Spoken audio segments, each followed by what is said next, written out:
Milí přátelé, zdravím vás z pracoviště léčby bolesti. Sešli jsme se tu dnes s předními českými odborníky, abychom vám představili unikátní informační centrum léčby bolesti, které společně připravují. Pane doktore, proč vlastně takové centrum vzniká? Tak především, protože v podstatě obdobný projekt žádný takový neexistuje. Naším cílem bylo vytvořit webové stránky, kde pacienti trpící bolesti najdou veškeré informace o diagnostice, léčbě a svých lékařích na jednom jediném místě. Když se řekne informační centrum, tak mě samozřejmě napadne takové to klasické íčko, které potkáváme třeba na svých prázdninových cestách. Souvisí to nějak spolu? Určitě právě tím íčkem to souvisí, protože se jedná o informace, ale měly by to být informace, které těm lidem přinesou vlastně zkušenost nebo určité znalosti o jejich bolesti, o jejich závažnosti, ale samozřejmě dá se to použít nebo využít i pro lidi, kteří bolest sami nemají, ale jenom je to zajímá. Znamená to tedy, že se jedná o stránky určené především nám laikům?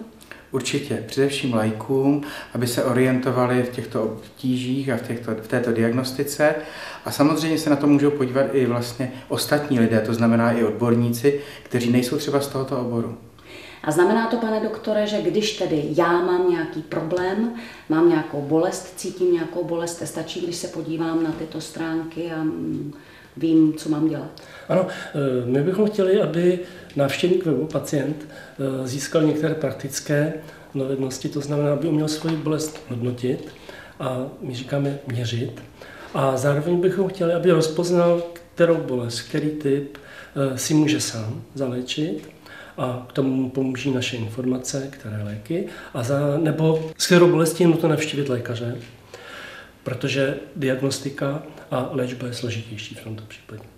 Dobře, ale v ideálním případě se dá říct, že všechny potřebné informace dokážu najít právě ve svém počítači. V ideálním případě ano, ale na druhou stranu existuje celá řada případů, kdy prostě je nutné navštívit odborníka pro léčbu bolesti, ať už pro správné zaléčení nebo pro diagnostiku.